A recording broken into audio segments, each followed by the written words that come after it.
Generation X. In general terms, those born between 1965 and 1980. Latchkey kids. Independent. Existentialism. Modern philosophy focusing on personal experience, human ability, and responsibility in an otherwise meaningless universe. We're the cause. This is the effect. We're the Gen Existentialists.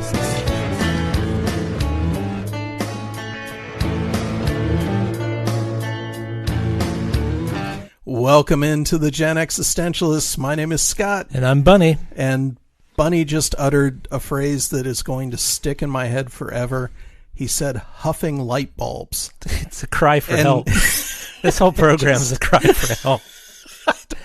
Call your mama. Tell her you love her. Sometimes the conversation in between episodes is such that, you know, we just start recording and things just go crazy. We are joined again by our very special guest, Dr. Pamela Menges. Pam, how you doing? Fine. How's it going? It is a beautiful day in the neighborhood again. Now, contrary to the last 3 episodes, and thank you all for sticking with us. It's been great conversation. We all decided, no, we're going to veer off back into Gen Existentialist land and roll with Mega Wheel the Magnificent. Get back to 11 arms of Mega Wheel. For at least one episode with Pam while she's with us. And so we're going to do that. Mega Wheel the Magnificent, over 500 random topics upon which we will extemporaneously expound.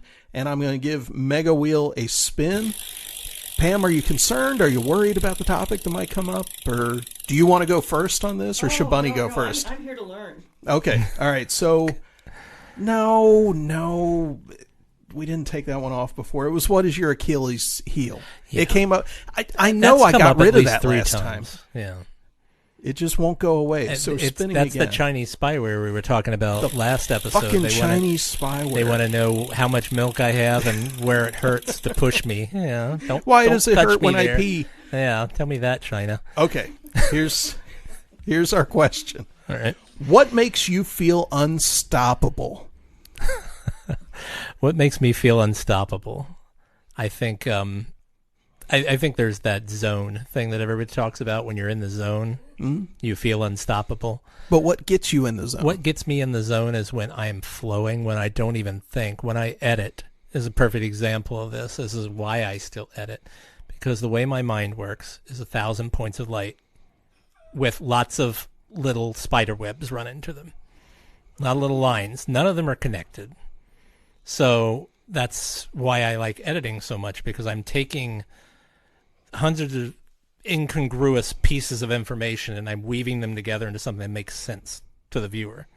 That's sort of the way my mind works. I see lots of little images and lights. I've got a chicken brain in there or something. No, I was picturing like Gandalf weaving a spell or something. Yeah, so when I'm in the zone is when I'm sitting down at a machine and I'm not even thinking about audio levels. I'm not thinking about the mathematics behind where to put things or how to get things to flow. And I'm on autopilot. I'm just bam, bop, bop, bop, bop, and I'm knocking it out. And I knock it out in a 2-hour job in 15 minutes. Yeah. That makes me feel unstoppable. When I was younger, it was this weird bravado or confidence that I had where I felt like I can do anything. You know, that we're talking about other things that give you the unstoppable feeling. Yeah. I distinctly remember not even having fear approaching some women that were way out of my league back in the day. You know, just that sort of weird youth bravado that you have where you're just kind of coming into your own. Yeah. I don't know what that is, somewhere in the early 20s where you just, that's an essence I wish I could bottle and sell, because that's sort of, I'm invincible, I'm unstoppable feeling. You could make a mint if you could give just a drop of that to everybody, because I tell you, it's fleeting. It didn't last. Yeah. But I'm glad I experienced it. Pam, what makes you feel unstoppable? Oh, probably a 6-pack. But cheap date. I don't know. I think probably just working on a good project, or having, I'm a pilot, just having a good day flying. I mean, yeah. Just the natural order of things just flowing through. Yeah. Where you become one with the force. There you go. Yeah. Yeah. I think for me, writing, when the words just seem to pour out onto the page, when it's not so much even thought, it's just you catch a thread or an image, and everything just seems to work, and you don't even realize what you've written until you've reached the end, and you know you're done, and you kind of snap back. And it's the same thing with songs or music. Sometimes in the studio when you're recording, lots of times it happens on stage during a live gig. Songs you may have played hundreds of times, and you get into a groove with the rest of the band, and the song ends, and that's when you open your eyes and you realize, I don't even remember what just happened. I just know it was good. That's the kind of thing that makes you feel unstoppable, because you know that for that 3 or 4 minutes, everything was right. Everything was as close to perfect as it could possibly be. Well, the thing that all three of us seem to have in common is the thing that makes us feel unstoppable is doing something with purpose. It's our jobs, it's working on projects, it's flying, it's creating music, it's creating video, it's creating new cool engineering things. So that's it's not sitting on your ass. It's doing something constructive, moving. Yeah. Cool. So let's give another spin to Mega Wheel of Magnificent. And for those of you that are out there listening, same questions that we answer here, answer along with us. What makes you feel unstoppable? Because, you're part of this too. And if you want to get in touch with us, you can hit us up on the Morning Pizza Radio Collective Facebook page, or drop us a line here on Mixcloud. I always forget about our Facebook page. Yeah. That's the one that I always remember. Like when I'm doing Chaotic Designs, I remember that, and I remember the Mixcloud thing. I always forget the email. Which is Morning Pizza Radio at proton.me. See, there's no reason for you not to get in touch. We've got all kinds of ways for you to do it. This question, it's so similar. Mega Wheel is kind of, I think she's fighting us. She's tired. Yeah. What do you think is the key to living a fulfilling and meaningful life? Oh, brother. That's kind of the same thing we've already answered. That's my response. That's a Gen X response. Yeah, I rolled. Fulfilling life is already over. So I'm good. Uh-oh. I got some nuclear alarms going off. Don't be alarmed. Yeah. Don't be alarmed. This is only a test. It's only a test. Oh, my. So, Bunny, is it easy or difficult for you to accept help from people? Oh, it's absolutely easy to do that. I know that this seems to be like a boomer generation problem. We're going to call out some other generations here. Boomer generations tend to be on the, I don't need no help, I can do it myself, that kind of thing. I'm all like, hey, baby, if you want to fluff my pillow and make my meals for me and feed it to me and then clean up my poops, I'm okay with that. I don't mind. There's this weird thing where I remember talking to my parents about going into retirement homes. My wife has had this discussion with her parents. I think all of us have had a discussion with someone about going into a retirement community or retirement home, old folks home. And the older generation tends to have this idea of like, oh, I can't do that. They're going to take away my independence. They're going to do this. I'm all for it. I'm like, man, if I could move into a retirement home right now and they could drive me to the grocery store, drive me back, they can make my food for me, they could clean my little apartment for me. Go for it, baby. That's what I'm paying for. Really? Yeah, why not? I don't know. Okay, Pam, is it easy or difficult for you to accept help from people? Oh, I hate it. Why?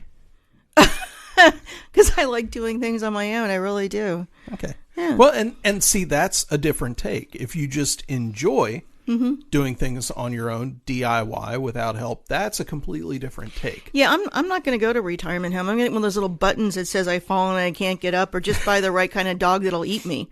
So, You just want a cat. Okay. That'll eat you. No problem. I, for a long time, I found it really difficult to accept help from people, but also recognizing, and I feel like I call this into play on the show just as much as the Star Wars stuff, but being diabetic, I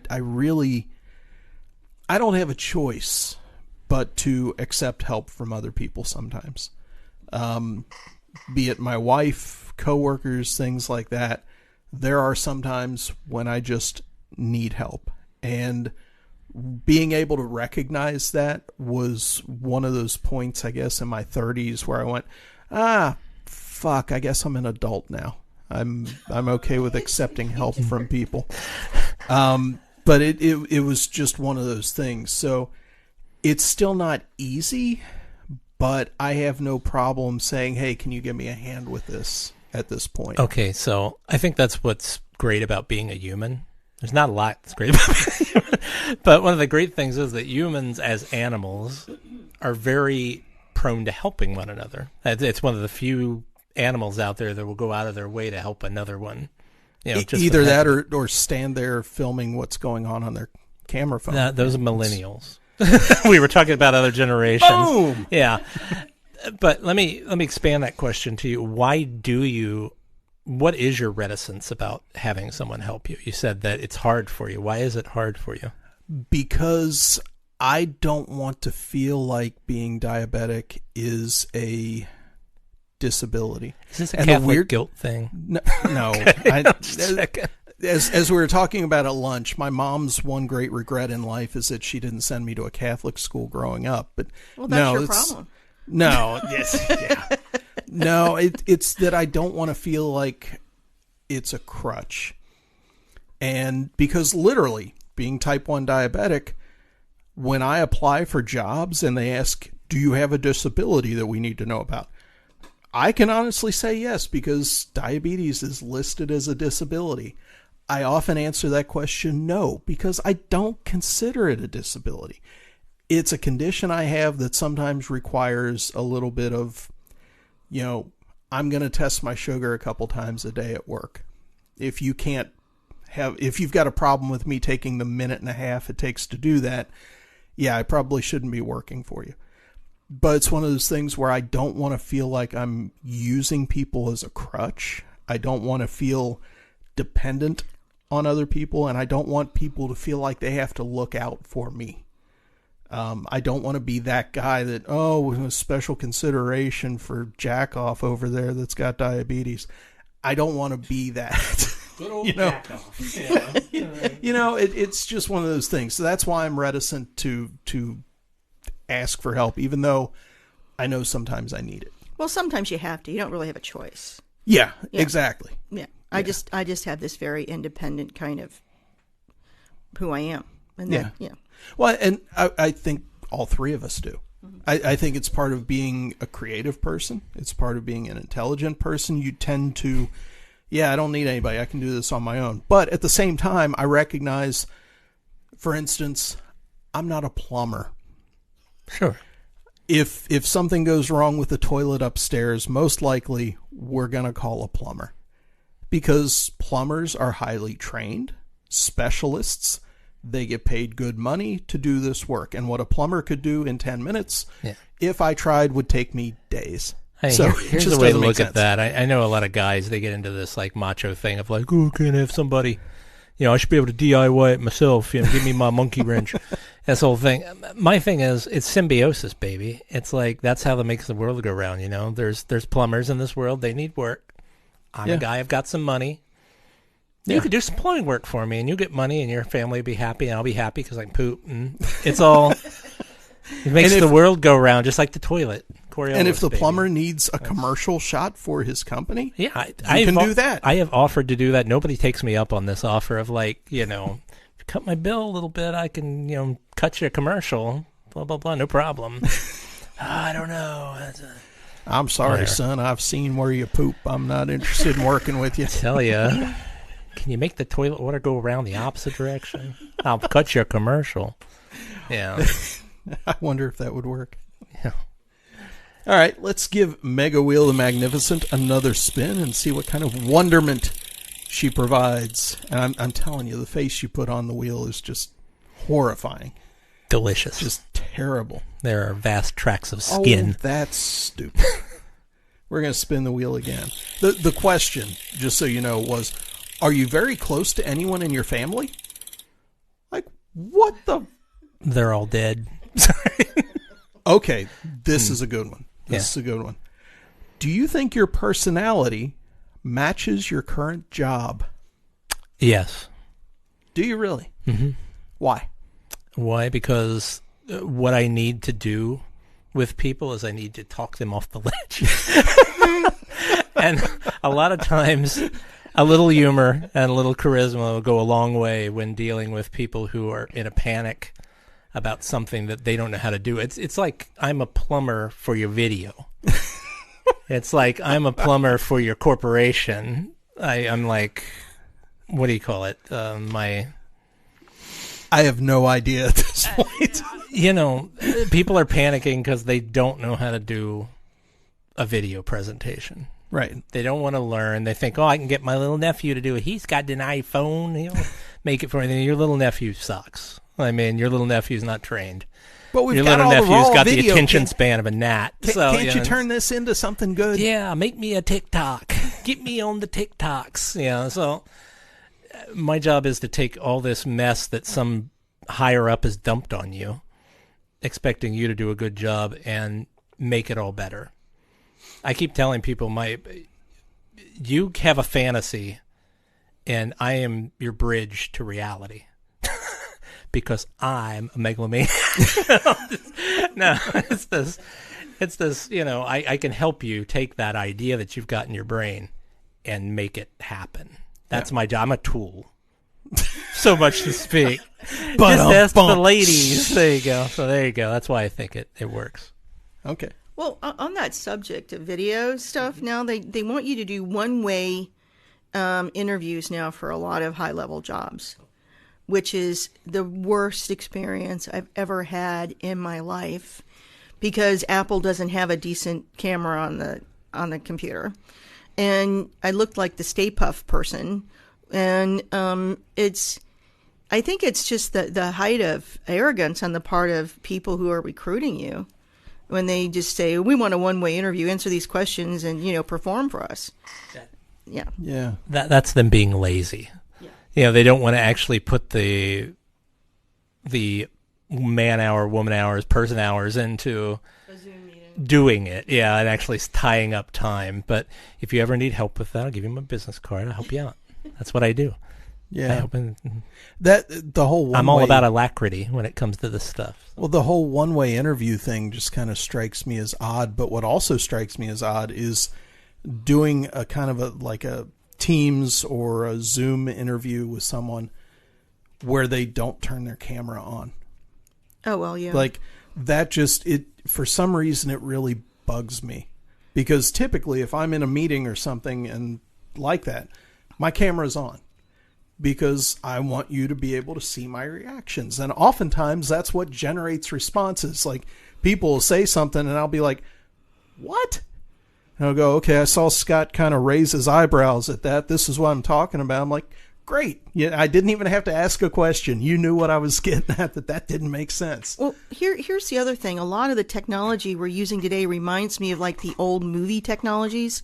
We were just learning how to make movies and talkies and stuff. Yeah. Because I had to give a paper during the pandemic, and I actually recorded over my PowerPoint presentation, so it was actually presented during the conference. And it was horrific, but I got good answers, good questions from people.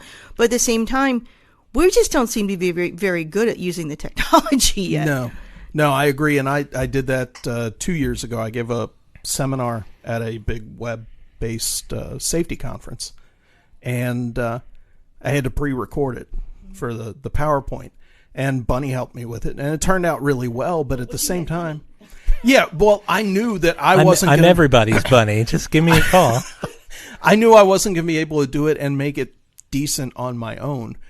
But still, the whole thing about it was a webinar the BCSP, Board of Certified Safety Professionals, their Global Learning Summit. And I was hoping so much that it would be live because I want that interaction.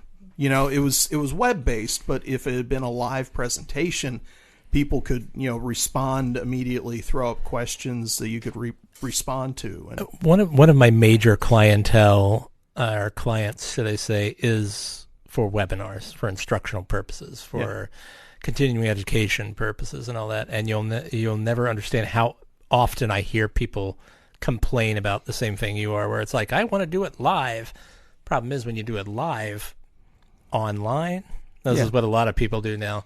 They still don't see the reaction to the audience, and the audience can sit there like a lump or be playing Minecraft the whole time or whatever on another computer, not paying attention to you. You don't know. So they still get all upset. I think what a lot of people want to do is they want to actually do a live performance. Well, yeah, I mean, in front of an audience. That would have been so much better. But I'll tell you what happened. When I did mine, I was in there, and there were a lot of the people that were watching it that we were chatting together in the chat box. And I would hit a topic, and people would ask questions, and I would respond in there. Mm-hmm. So it's that kind of thing. So if I had done it live, like in front of a group of people, that 1 hour presentation probably would have been 2 hours, because the questions would have taken me off in different directions. I'd have to, swing back around and come back into the main topic. But I think that's where things get really neat, because you plan this presentation, and if you give it 5 times, it's going to be a little bit different every time. See, I think you've answered the question that Mega Whale asked just in your responses to everything. That my personality matches my current job. Yeah. See, I was going to answer that I don't think it does. You don't think so? No. Really? Okay. I mean, I'm good at what I do. I know a lot about safety. I was a compliance officer. I know how to do that. I know the gig, but I don't think my personality fits. I think I'm really too high strung, because I spend a lot of time biting my tongue. I spend a lot of time wanting to say some things and knowing that, Scott, that's not professional. Don't respond that way. Yeah. Be a professional. Handle it the right way. And I kind of live in constant fear that someday I'm going to forget, and my mouth is going to get ahead of my brain. And I'm going to actually tell somebody the wrong thing. Not out of malice, not anything like that. It's just sometimes, and I understand why. If you're a production manager, you're focused on numbers, you're focused on producing products, because that's how the company makes a profit. That's what you do. But sometimes it's like, you're not going to have the people to produce the products if they're missing fingers, You said that you were really peeved about people not turning their cameras on during meetings and stuff. Yeah. That's why they don't, is because they're biting their verbal tongue. Because people are making the jack off motion and all this stuff while people talk. Oh. They don't want people to see them roll their eyes. They don't so want is that to what see people them. are doing during the Teams meetings when I've got my camera on? It and could I'm be. talking? They could be eating a bowl of cereal and In their underwear. No good bastards. I knew it. Every one of them. I'm going to be even more paranoid now during meetings and stuff. Do we want to give Mega Wheel one more spin? see if we can get a tiny one. Let's do a quickie. This will be the very last one. Well. And spinning, and the topic is, oh, come on. What would be a perfect day for you? Well, I'll let you go since you popped up first. There we go. What's a perfect day for you? Oh my God. Perfect day for me would be, day without having to work on my computer. Take my dog to the park, go flying, have just a nice day. Ooh, end it with a big bowl of curry. Yep. There you go. Mm-hmm. I think I would love, some of my best memories are being in completely liminal, weird, faraway spaces with my wife. So I think being in the middle of the Rocky Mountains where nobody can see you, just like out in the valley somewhere, is wonderful. I think being lost in a corn maze with her is just as fun. So that would be my thing. I just like to be out and about, no care in the world, no time limit to come home and get back on the computer and do more work. Just spending time with people I care about in a place where it feels like you're in a bubble. Perfect day for me would be a little bit of reading, hanging out with Tracy, a recording session, either my own stuff, band stuff, or an artist that I like, and ending it with some D&D or something in the evening, hanging out with friends and rolling some dice. That would be it. Rock and roll. And that'll do it for this episode of the Gen Existentialist. Thank you all for joining us. Special thanks to Dr. Pamela Menges for joining us on this episode and the prior couple. Thanks for being here. Thank you very much. And your name is? I'm Bunny. And my name is Scott. We'll catch you next time. Have a good one.